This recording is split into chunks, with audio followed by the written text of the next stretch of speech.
নমস্কার বন্ধুরা, আশা করি সকলেই ভালো আছেন। আজকে যে বিষয়টি নিয়ে কথা বলতে এসেছি সেটি খুবই হতাশজনক একটি বিষয়। কেননা আমরা সবাই জানি যে বাংলাদেশে প্রতিনিয়ত সনাতন ধর্মাবলম্বী মানুষদের উপর বিভিন্ন ধরনের অত্যাচার নির্যাতন হয়েই চলেছে। বাংলাদেশের প্রায় সর্বত্রই প্রতিদিনই কোথাও না কোথাও সনাতন ধর্মাবলম্বীদের লাশ পাওয়া যাচ্ছে, তাদেরকে ধর্ষণ করা হচ্ছে, তাদেরকে হত্যা করা হচ্ছে এবং তাদেরকে সামাজিকভাবে নিগৃহীত করা হচ্ছে, যা কিনা আমরা প্রতিনিয়ত দেখতে পাচ্ছি।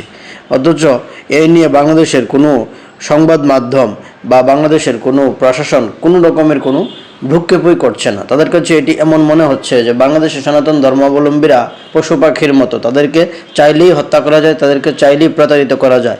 এই বিষয়ে বাংলাদেশের সংবাদ মাধ্যম কোনো ধরনের প্রচার পর্যন্ত করে না। বাংলাদেশে প্রায় প্রতিদিনই কয়েকটি করে সনাতন ধর্মাবলম্বীদের উপর হামলা বা নির্যাতনের ঘটনা ঘটে, কিন্তু বাংলাদেশের কোনো পত্রিকা বা কোনো সংবাদপত্রে আপনি দেখতে পাবেন না যেখানে এইগুলো বিষয় নিয়ে আলোচনা তুলে আনা হয়েছে। শুধু যখন কোনো একটি বিষয় অনেক বেশি প্রকাশ পায় তখন তারা তাদের টিআরপির জন্য একটু সামনে আনে। এইরকমভাবেই চলছে বাংলাদেশের। এই যে গত কিছুদিন ধরে বর্তমানে বাংলাদেশে সনাতন ধর্মাবলম্বী মেয়েদের উপর অকথ্যভাবে নির্যাতন এবং তাদেরকে নির্মূল করার এবং সনাতন ধর্মাবলম্বী মানুষদের মেরুদণ্ডকে ভেঙে দেওয়ার যে প্রচেষ্টা চলছে, আজকে তারই একটি বিষয় নিয়ে কথা বলতে চাই। সেটি হচ্ছে গত কিছুদিন ধরে আমরা দেখতে পাচ্ছি সনাতন ধর্মাবলম্বী অনেক মেয়েদের উপর নিখোঁজ এবং মৃত্যুবরণের ঘটনা দেখা যাচ্ছে। যেমন কিছুদিন আগে কক্সবাজারে ঘুরতে যাওয়া একজন মেয়ে পূজারানী দাস, সে তার স্কুলের বনভোজনের অনুষ্ঠানের সাথে সবার সাথে কক্সবাজারে গিয়েছিল ঘুরতে। সেখানে সেই স্কুলের শিক্ষক এবং বন্ধুবান্ধবরা কতটুকু দায়িত্বশীল সেটা বোঝার জন্য আমরা দেখতে পাচ্ছি যে তাকে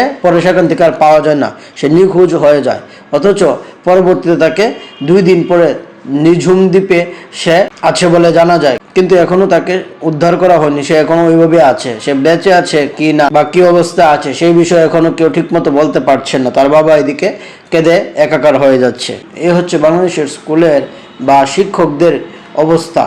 তারপরে গত কিছুদিন আগে পঞ্চগড়ে একজন সনাতন ধর্মাবলম্বী মেয়ে সে নিখোঁজ হয়ে গিয়েছিল। 3 দিন পরে তাকে তারই বাড়ির পাশে পুকুরে মৃত অবস্থায় পাওয়া যায়। এই হচ্ছে বাংলাদেশের সনাতন ধর্মাবলম্বী মেয়েদের অবস্থা। এই হচ্ছে বাংলাদেশের মানুষের অবস্থা। দেখেন, মানুষের লাশ বাড়ির নিজের পাশের পুকুরে পাওয়া যাচ্ছে। সে তো আর নিজে গিয়ে ঝাঁপ দিয়ে মরেনি, অবশ্যই তাকে হত্যা করা হয়েছে। তারপর কুমিল্লায় একটি ভয়ঙ্কর ঘটনা ঘটেছে, যে ঘটনার সাক্ষী আমরা পাকিস্তানে দেখি।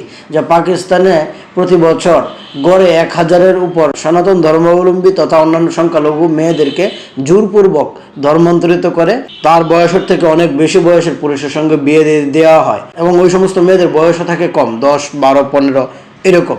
আর বাংলাদেশে এই কিছুদিন আগে ঘটনা হয়েছে, 15 বছরের একটি মেয়েকে, সনাতন ধর্মাবলম্বী একটি মেয়েকে জোরপূর্বক তাকে অপহরণ করে তাকে 3 দিন বাড়িতে আটকে রেখে তারপর তাকে ধর্মান্তরিত করলো। তার ভুয়া জন্ম নিবন্ধন কার্ড বানিয়ে তার বয়সকে বাড়িয়ে দেখিয়ে তাকে ধর্মান্তরিত করে জোরপূর্বক তাকে বিয়ে দিয়ে দেওয়া হলো এবং তার মা আজকে পুলিশের কাছে গিয়ে পাগলের মতো কাঁদছেন, কিন্তু তাকে কেউ বাঁচাচ্ছে না এবং সেই মেয়ের জীবন ধরতে গেলে এখানেই শেষ। এই হচ্ছে বাংলাদেশের সনাতন ধর্মাবলম্বীদের অবস্থা, মেয়েদের অবস্থা।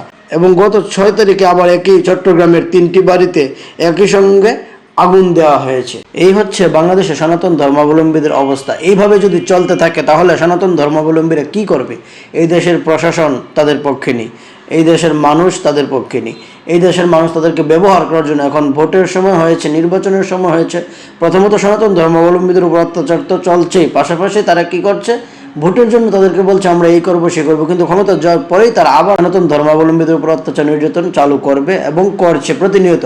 আর এই সমস্ত ঘটনা আমি যে 2-1টা বললাম, এরকম হাজারো ঘটনা হরহামেশাই প্রতিদিন বাংলাদেশে হয়ে চলেছে, কিন্তু যেগুলো আমরা জানতে পারছি না। অনেক প্রত্যন্ত অঞ্চল এগুলো হচ্ছে, আমরা জানতে পারছি না। অনেকে লাশ পাওয়া যাচ্ছে, সংবাদ মাধ্যম এগুলো নিয়ে কোনো মাথা ঘামাচ্ছে না, প্রশাসন এগুলোর দিকে ভ্রুক্ষেপ করছে না। এইভাবেই চলছে বাংলাদেশের সনাতন ধর্মাবলম্বীদের জীবন এবং সনাতন ধর্মাবলম্বী মেয়েদের অবস্থা। তাই আমরা এই বিষয় থেকে পরিত্রাণ চাই এবং বাংলাদেশের সনাতন ধর্মাবলম্বীদেরকে বলতে চাই, আপনারা ঐক্যবদ্ধ থাকুন। কেননা স্বামী বিবেকানন্দ বলেছিলেন, সংঘ শক্তি কলযুগে, অর্থাৎ কলিযুগে সংঘবদ্ধ শক্তি ছাড়া বাঁচা যাবে না। যখনই কোথাও এরকম ঘটনা ঘটবে আমরা সঙ্গে সঙ্গে তার সারা বাংলাদেশে সবাই একসঙ্গে প্রতিবাদ করা উচিত। নতুবা এভাবেই চলতে থেকে দীপু দাসের মতো এরকম হাজারো যুবককে পুড়িয়ে হত্যা করা হবে, আমরা নির্বিকার বসে থাকবো এবং এইভাবে বাংলাদেশ থেকে একদিন আমরা দেখবো যে বাংলাদেশে আর কোনো হিন্দুই নেই, এই অবস্থায় হবে। তো আমি আশা করব আপনারা আমার কথাগুলো ভাববেন এবং একটু প্রচার করবেন এবং নিজেরা সচেতন থাকবেন এবং ঐক্যবদ্ধ থাকবেন। নমস্কার। ওম শম।